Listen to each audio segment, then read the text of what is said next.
अरविंद केजरीवाल जी की गिरफ्तारी सिर्फ एक व्यक्ति के बयान के आधार पर है। यह व्यक्ति कौन है? इस व्यक्ति का नाम है शरद चंद्र रेड्डी। आज ये मनी ट्रेल पूरे देश के सामने आ गई है कि शरद चंद्र रेड्डी, औरोबिंदो फार्मा का मालिक, एपीएल हेल्थकेयर का मालिक, यूजिया फार्मा का मालिक, शराब का कारोबारी, उसने 4.5 करोड़ रुपए के इलेक्टोरल बॉन्ड्स दिए एक्साइज पॉलिसी के बनने के दौरान भारतीय जनता पार्टी को। जब से इलेक्टोरल बॉन्ड के बारे में सुप्रीम कोर्ट में चर्चा हुई, सब लोगों के सामने है कि भारतीय जनता पार्टी, केंद्र सरकार, एसबीआई, इलेक्शन कमीशन सब कोशिश कर रहे थे इलेक्टोरल बॉन्ड किस कंपनी ने किस पार्टी को दिया, ये जांच जो है ये सुप्रीम कोर्ट ना करे और ये डिटेल्स बाहर ना आए। 59.5 करोड़ रुपए का चंदा भारतीय जनता पार्टी ने लिया है, उनके अकाउंट से इनके अकाउंट में आया है, सबूत है।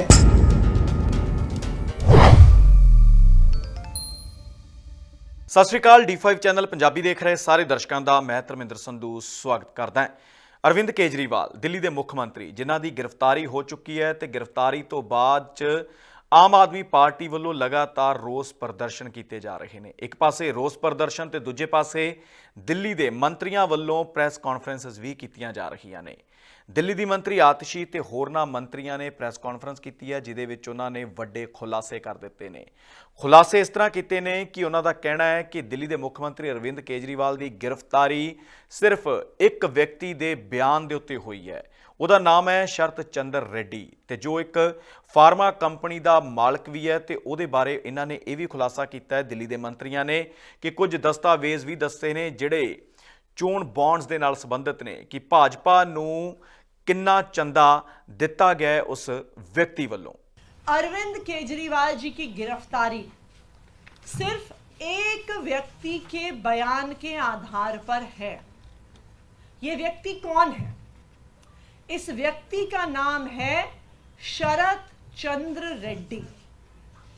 शरद चंद्र रेड्डी औरोबिंदो फार्मा करके एक बहुत बड़ी दवाइयां बनाने की कंपनियों के मालिक हैं। इनके पास कई और कंपनियां भी हैं, जिसमें से 2 प्रमुख कंपनियां हैं, एपीएल हेल्थकेयर और यूजिया फार्मा। शरद चंद्र रेड्डी जी को भी दिल्ली की एक्साइज पॉलिसी में शराब के कुछ दुकानें मिली, उनको कुछ जोन मिले। शरद चंद्र रेड्डी को 9 नवंबर 2022 को क्वेश्चनिंग के लिए बुलाया गया और शरद चंद्र रेड्डी ने साफ साफ कह दिया कि मैं कभी अरविंद केजरीवाल से मिला नहीं, मेरी उनसे कोई बात नहीं हुई, मेरा आम आदमी पार्टी से कोई लेन देन नहीं है। जैसे ही उन्होंने कहा कि मैं अरविंद केजरीवाल से मिला नहीं, उनको तुरंत अगले दिन ईडी द्वारा गिरफ्तार कर लिया गया। कई महीने जेल में रहने के बाद एक दिन शरद रेड्डी जी ने अपना बयान बदल लिया। शरद रेड्डी जी कहते हैं कि मैं अरविंद केजरीवाल जी से मिला भी। शरद रेड्डी जी कहते हैं कि मेरी उनसे शराब घोटाले पे बात भी हुई। और जैसे ही शरद रेड्डी ये कहते हैं, उनको जमानत भी मिल जाती है ईडी के द्वारा। लेकिन ये तो सिर्फ बयान है। पैसा कहां है? मनी ट्रेल कहां है? क्योंकि बीजेपी और उनका राइट हैंड इन्फोर्समेंट डायरेक्टरेट तो बार बार कह रहे हैं कि शराब घोटाले में पैसा बना और शराब के दुकानदारों ने इस पैसे को भ्रष्टाचार में, इस पैसे को रिश्वत के तौर पे दिया।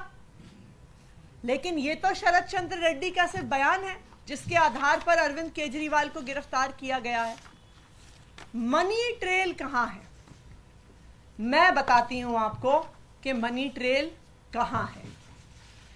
ये है मनी ट्रेल। शरद चंद्र रेड्डी की कंपनियों द्वारा दिया गया इलेक्टोरल बॉन्ड्स में भारतीय जनता पार्टी के बैंक अकाउंट में पैसा।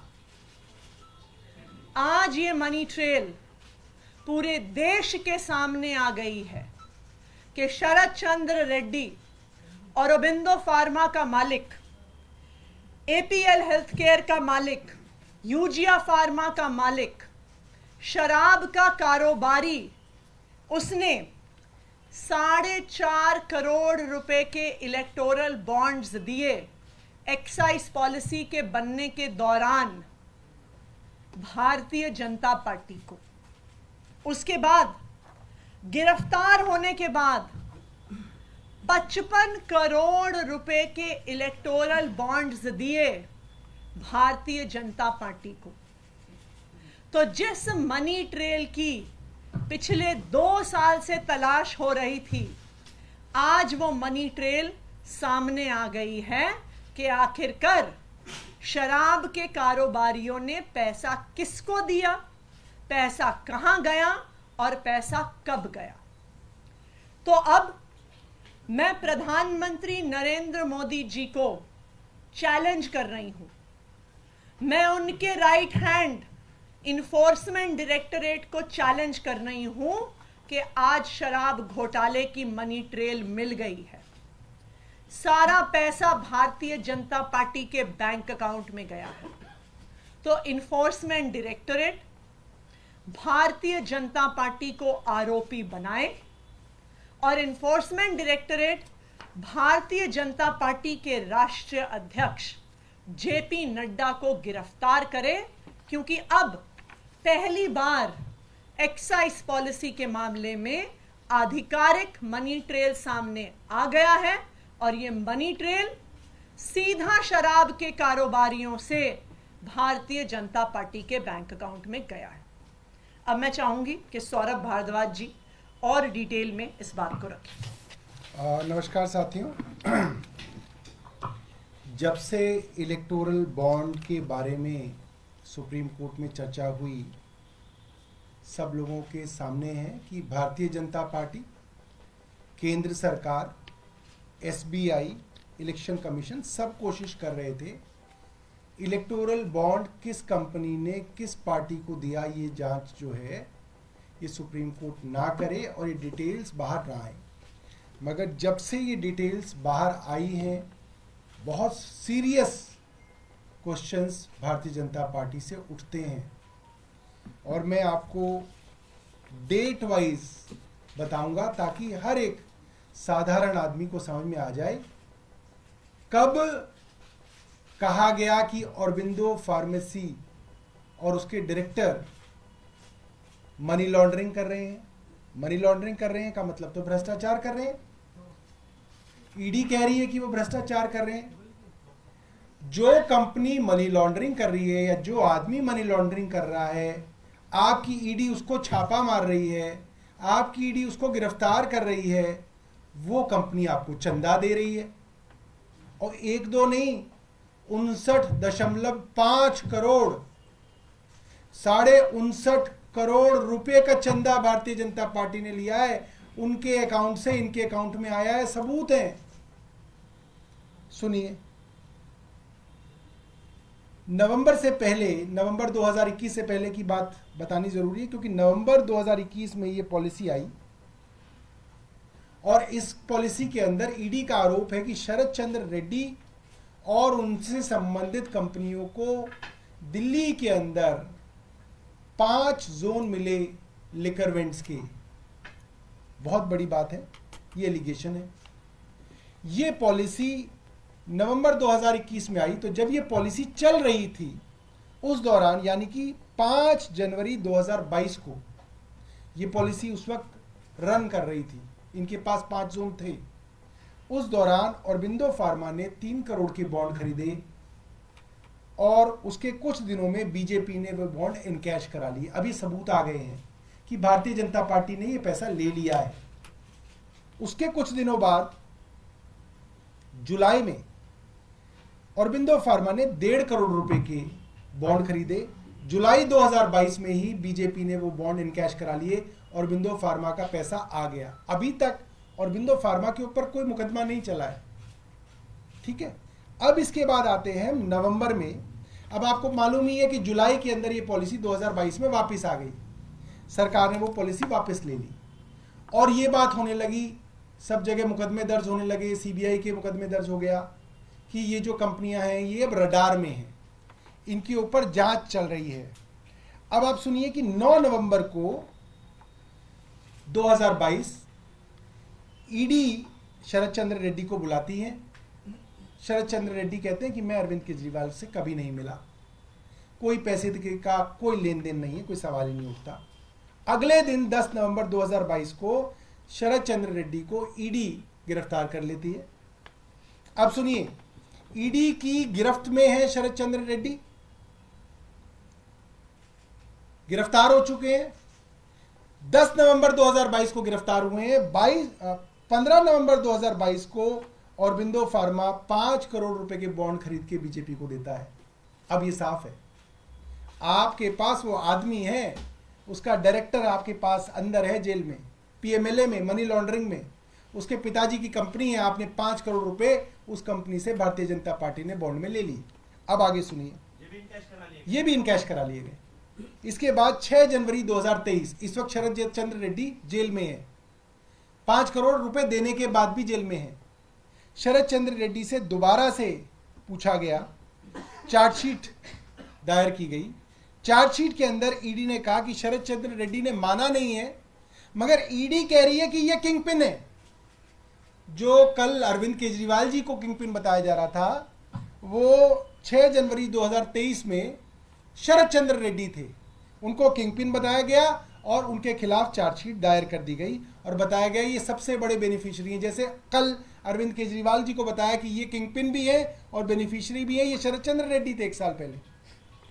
अब फिर जनवरी 2020 में जब इनकी बेल की सुनवाई शरद चंद्र रेड्डी की हो रही थी, अभी वो जेल में ही हैं, तो उन्होंने ईडी पे आरोप लगाया कि ईडी के लोग उनके ऊपर फोर्स का इस्तेमाल करके, बल का इस्तेमाल करके उनसे झूठी स्टेटमेंट लेना चाहते हैं और उनके एम्प्लॉयज को भी डराया धमकाया जा रहा है। ये हमारा नहीं, शरद चंद्र रेड्डी का अपनी बेल के अंदर स्टेटमेंट है कि मुझको दबाव डाला जा रहा है कि जो ईडी कह रही है प्री डिक्टेटेड स्टेटमेंट मैं दूं। ये जनवरी 20, 2023 की बात है।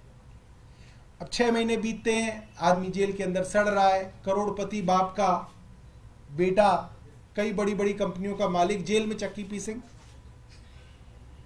अप्रैल आ गया, अप्रैल के अंदर अब आप देखिए क्या होता है। अप्रैल के अंदर करीब 6 महीने बाद शरद चंद्र रेड्डी स्टेटमेंट दे देते हैं कि हाँ मैंने 100 करोड़ रुपए दिए। 6 महीने बाद, कई बार स्टेटमेंट देने के बाद ये उन्होंने स्टेटमेंट दी। उसके बाद मई में ये मामला हाई कोर्ट जाता है। अब उन्होंने जो ईडी उनके ऊपर दबाव डाल रही थी कहने के लिए, जो कि उन्होंने ही बताया, वो उन्होंने आखिरकार कह दिया। उन्होंने ये बात आखिरकार कह दी अप्रैल 2023 में। अब मई आ गया, मई में उनकी एप्लीकेशन अब हाई कोर्ट के अंदर लगी कि मेरी पीठ में बहुत दर्द चल रहा है। ईडी ने कहा हाँ साहब इनके पीठ में बहुत दर्द है, लिहाजा इनको बेल दे दी जाए। पीठ में दर्द पे हमारे यहाँ ऑफिस से छुट्टी नहीं मिलती, ईडी ने इन्हें बेल दे दी। मिलती है किसी को पीठ में दर्द पे ऑफिस से छुट्टी? आप सब कैमरामैन हैं, सब लोग हैं, पत्रकार यहाँ पे, कौन एडिटर देता होगा? ईडी ने इनको बेल दे दी 8 मई 2023 को।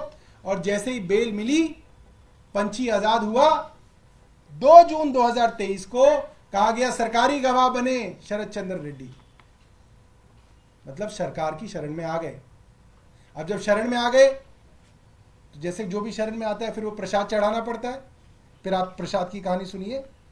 जून 2023 में शरद चंद्र रेड्डी अप्रूवर बन जाते हैं और नवंबर 2023 में जब सरकार को पता है कि ये मनी लॉन्ड्रिंग का आरोपी है, इसने तथाकथित तौर पे 100 करोड़ रुपए की रिश्वत दी, ये जेल में था, उस आदमी से उसकी कंपनियों के थ्रू 3 कंपनी जिनके नाम आतिशी ने बताए, पहली company Aurobindo pharma, Aurobindo pharma और उसकी 2 सब्सिडरी से 50 करोड़ रुपया भारतीय जनता पार्टी ने लिया।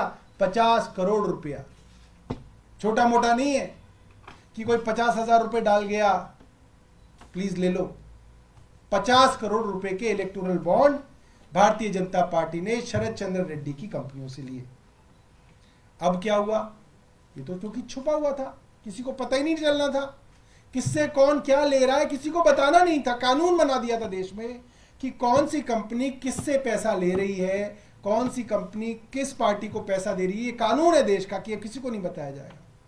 सुप्रीम कोर्ट ने एक पिटीशन को डिसाइड किया और आर्म ट्विस्ट करके, हाथ मरोड़ के केंद्र सरकार की ये लिस्ट जो है डलवाई। ये लिस्ट डलती है 21 मार्च 2024 परसों शाम को 6:30 बजे, 7 बजे ईडी अरविंद केजरीवाल जी के घर में, 9 बजे अरविंद केजरीवाल जी गिरफ्तार। ये चल रहा है आज इस देश के अंदर। क्यों चल रहा है ये सब समझते हैं, क्योंकि कल 21 तारीख को भारतीय जनता पार्टी की पोल खुल गई। अब ये तो भारतीय जनता पार्टी वाले ही ये पार्ट हमें इतने दिनों से पढ़ा रहे हैं मीडिया वालों को कि अगर पैसा पॉलिटिकल पार्टी के पास आ जाए तो वो भी आरोपी बनती है। ये तो भारतीय जनता पार्टी के ही सारे के सारे जो है प्रवक्ता हमें 1 साल से समझा रहे हैं। संबित पात्रा जी, वो जो है भाटिया जी, एडवोकेट साहब, स्मृति ईरानी जी, तो अब आतिशी जी ने बता दिया। 59.5 करोड़ रुपया इन कंपनियों से भारतीय जनता पार्टी को मिला है। स्टेट बैंक ऑफ इंडिया ने बताया है, इलेक्शन कमीशन की वेबसाइट पे पड़ा है, कोई सबूत की जरूरत नहीं है। जिसमें 55 करोड़ रुपया वो है जब वो आरोपी बन गया था, जब भारतीय जनता पार्टी की केंद्र सरकार को पता चल गया था और पूरी दुनिया को पता चल गया था कि वो मनी लॉन्ड्रिंग का आरोपी है, उसके बाद भी इन्होंने उससे 55 करोड़ रुपए ले लिया। तो जैसा कि आतिशी जी ने कहा, इस मामले में क्योंकि मनी ट्रेल सीधे तौर पे भारतीय जनता पार्टी में जा रही है, प्रोसीड्स ऑफ क्राइम सीधा सीधा भारतीय जनता पार्टी तक पहुंच रहा है, लिहाजा भारतीय जनता पार्टी को इसी केस में आरोपी बनाना चाहिए। और जिस तरह से अरविंद केजरीवाल जी को गिरफ्तार किया गया, क्या कहा है कि भाई जिस पार्टी को फायदा मिला उसके एक कन्वीनर है। तो अब भारतीय जनता पार्टी को फायदा मिला, उसके कन्वीनर कौन है आप जानते हैं। उनको भी भाई ईडी जो है उनकी भी सेवा करे, सिर्फ अरविंद केजरीवाल जी की नहीं। तो ईडी से ये है कि ईडी जाए और भारतीय जनता पार्टी के जो प्रेसिडेंट हैं जेपी नड्डा जी, उनसे पूछताछ करे, और अगर पूछताछ में वो सहयोग नहीं करते तो उनको भी गिरफ्तार किया जाए और भारतीय जनता पार्टी को आरोपी बनाया जाए। ਹਾਲਾਂਕਿ ਆਮ ਆਦਮੀ ਪਾਰਟੀ ਦੇ ਲੀਡਰਾਂ ਵੱਲੋਂ ਦਿੱਲੀ ਦੇ ਵਿੱਚ ਪ੍ਰੈਸ ਕਾਨਫਰੰਸ ਕਰਦਿਆਂ ਕਈ ਪ੍ਰਕਾਰ ਦੇ ਦਸਤਾਵੇਜ਼ ਵੀ ਜਨਤਕ ਕੀਤੇ ਗਏ ਨੇ, ਜਿਹਦੇ ਵਿੱਚ ਉਹ ਕਹਿੰਦੇ ਨੇ ਕਿ ਦਿੱਲੀ ਦੇ ਮੁੱਖ ਮੰਤਰੀ ਅਰਵਿੰਦ ਕੇਜਰੀਵਾਲ ਤੋਂ ਕੁਝ ਨਹੀਂ ਮਿਲਿਆ, ਕੋਈ ਪੈਸਾ ਨਹੀਂ ਮਿਲਿਆ। ਪਰ ਜਿਹੜਾ ਇਹ ਵਿਅਕਤੀ ਹੈ ਜੋ ਇਸ ਵੇਲੇ ਪੁਲਿਸ ਦੀ ਹਿਰਾਸਤ ਦੇ ਵਿੱਚ ਆ, ਤਾਂ ਉਹਦੇ ਕੋਲੋਂ ਕਾਫੀ ਕੁਝ ਮਿਲਿਆ ਹੈ। ਪ੍ਰੂਫ ਮਿਲੇ ਨੇ ਕਿ ਉਹਨੇ ਭਾਜਪਾ ਨੂੰ ਕਿੰਨੇ ਕੁ ਚੁਣਾਵੀ ਚੰਦੇ ਦਿੱਤੇ ਨੇ, ਕਿੰਨੇ ਕੁ ਇਲੈਕਟੋਰਲ ਬੌਂਡਸ ਦਿੱਤੇ ਨੇ, ਤੇ ਇਹਨਾਂ ਦਾ ਕੀ ਸੱਚ ਹੈ। ਜਿਵੇਂ ਕੋਈ ਅਪਡੇਟ ਆਏਗੀ ਲੈ ਕੇ ਹਾਜ਼ਰ ਹੋਵਾਂਗੇ। ਆਗਿਆ ਦਿਓ, ਧੰਨਵਾਦ। निडर हाँ, निरपक्ष रहांगे, आजाद हाँ, सच कहांगे। गल करांगे सियासी हवा दी, होणगे हुक्मरानां नूं सीधे सवाल। सब तो पहला पहुंचावांगे तुहाडे तक सिर्फ सच्ची खबर। दसांगे कौन कर रहा है थोड़े ते सबर। विदेशां 'च बैठे पंजाबियां दे हक दी करांगे गल। कनेडा दी हर सियासी खबर लेके आवांगे तुहाडे वल। उभरांगे पंजाब दी आवाज बन के। होणगे हर पहलू ते रोज चर्चे। खोलांगे अंदरूनी राज, बनांगे बुलंद आवाज। खेड, सिक्ख्या, सेहत, खेती दी बात पावांगे। हर पिंड, हर शहर जावांगे। मनोरंजन नाल जुड़े कलाकारां नाल करवावांगे मुलाकात। संघर्षां वाली जिंदगी ते मारांगे चाल। की ने साडे कानून, फर्ज ते अधिकार। की करदी है साडी सरकार, की है तुहाडी मुश्किल दा हल। D5 चैनल पंजाबी दी कचहरी च होवेगी सिर्फ लोकां दी गल। धर्म, धरोहर, सेहत और संस्कृति की होगी बात। अब D5 चैनल हिंदी भी होगा सर। D5 चैनल पंजाबी, अपनी धरती अपने लोक। सत श्री अकाल जी, मैं हाँ कुलराज रंधावा ते तुसी वेख रहे हो D5 चैनल पंजाबी, जिहड़ा लॉन्च हो चुका है हुण कैनेडा विच।